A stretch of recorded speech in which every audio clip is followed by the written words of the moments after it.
I was too young to know I was stolen. For 2 decades it was like being lost at sea. I never seemed to arrive anywhere that was home. Then I realized I was the home, and those who stole me also stole themselves. I am telling you a secret that you already know but do not believe. When I go walkabout, you think I am lost or irresponsible. You have no idea of the unseen forces that weave harmony in my life. In my surrender, I discover strength beyond the mind's limits because I have trust to allow inner light to gather, guiding me in darkness. In the nowhere I dream, and miracles appear in plain sight. It's a devotion where the impossible transforms into reality. This martyrdom into nothing opens soul's destiny and unknown powers. It's bountiful how it arranges synchronicities of beauty. My utter gratitude shields me with radiance. I chant my lineage story and song for my ancestors' path to guide me. I need carry nothing, nor change anything as a living faith. And there is an unequaled happiness when creation blesses me. And all of what is required is to love. I become soul. As I look out from a quiet ridge, where the first dawn spills like liquid gold over the clouds. The cosmic genius always recalibrates divinely in every incarnation because the soul has never forgotten its first Genesis service. Resting in clear spirit, I listen to the choir in everything chanting, "Come with me." I know you as the seeker that lights the lamp of intuition. It is not learned, it is recovered. And when it stirs, I feel again the ancient alignment of sacred purpose from the great breathing body of earth. The senses sharpen, living simply on wild fruits, clean waters, berries kissed by sun. In undisturbed nature, they link the vibrational symphonies of the dreamtime. From these simplicities rise the dream seeds and root memories that shaped our first peoples. Their migrations sang wisdoms into the stone. Their pilgrimages left handprints in the desert's caves and mountain passes, in the savanna trails and the mangrove swamps, and where fireflies halo around the oasis date palms. These places hold the undisturbed vibration of first emergence. I can guide you into the tombs deep in the earth, where water descends in colloidal seas, around ancient underground cities from first peoples before. And I have stepped barefoot from the caves at dawn, where the morning dew becomes a baptism. In such moments the soul rises like a crest of light. Every sound is a mantra. Crackles in the air, the flutter of wings, the itchy tickles of roots rearranging themselves beneath the soil. Each is a charade of message from spirit, that in the emptiness creation, it is alive. It answers your thoughts.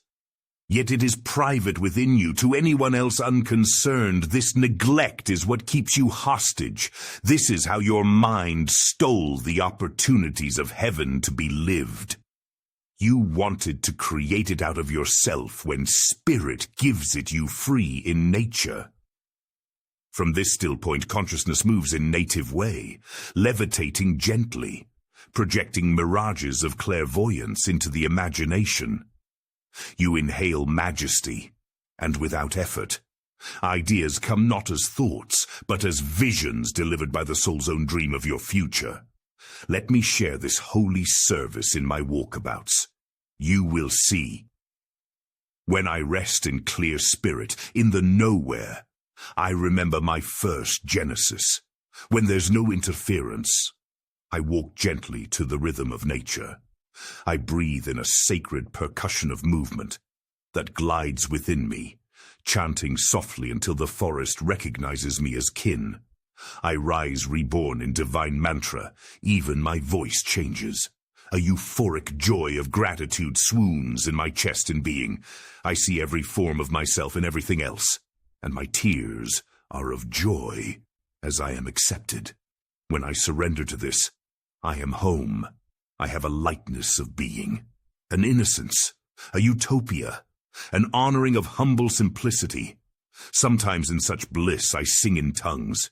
You see, I have nothing in everything and everything in nothing. My faith liberates me, stress-free. I stamp and dance to twirl in the dust. I paint myself. I have also watched other wanderers succumb like me, only able to offer a glance or make a gesture, a double blink, as the entire cosmos floods their soul. The oneness of unity becomes a glow like a butterfly has landed on the heart, when even silence becomes luminous by inner percolated giggles. It's even funnier when people look at me and think I'm lost, while the cosmos is singing in me. In this state of gratitude, guidance arrives before the need is known. For instance, sacred herbs reveal themselves as seedbeds of destiny, and the earth herself becomes the keeper of ancient recipes. My favorite are cordyceps rising from worm to mushroom, ganoderma catching starlight on its lacquered skin, ginseng roots shaped like sleeping warriors entombed in the soil. I have crawled on high ridges to find these treasures.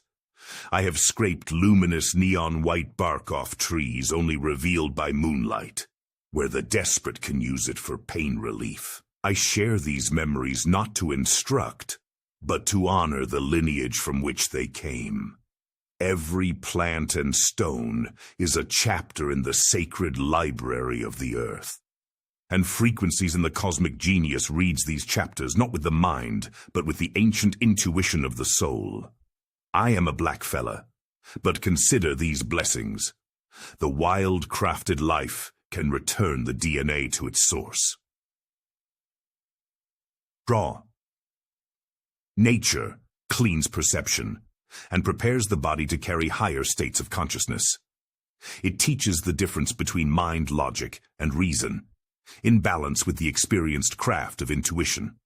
It brings one closer to the threshold where Kundalini rises like a holy serpent through the vertebrae, mixing the spinal nectar with the secretions of the pituitary and pineal, forming the alchemical dew, to senses the veil of the astral in an ascension of soul. There are presences dwelling in the subtle layers around us, feeding on our emotions and guiding us in equal measure. Then you understand karma, not as enemies nor angels, but custodians of thresholds. They match your vibration, creating mischief but also unexpected grace. They are drawn to the resonance of an awakened heart, and they respond when the cosmic genius remembers itself. Yet, even with such gifts, it reveals the karmic weight of our choices have consequences. It shows how compassion and simplicity preserve joy, while carelessness leads to barren fields, sickness, and grief. And the body become the parchment on which these memories write themselves. No, peace is a great power. So treat yourself to prayer. Never be in debt with your sleep. Wash in moon-bathed flowers. Clean water is a first priority. Then you will hear the whisper of the way forward. There is no right or wrong, only appropriateness to one's current evolution.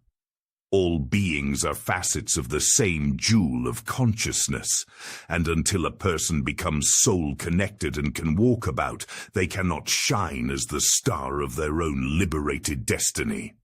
I see it in you the way I once saw it in myself, the living of heaven on earth.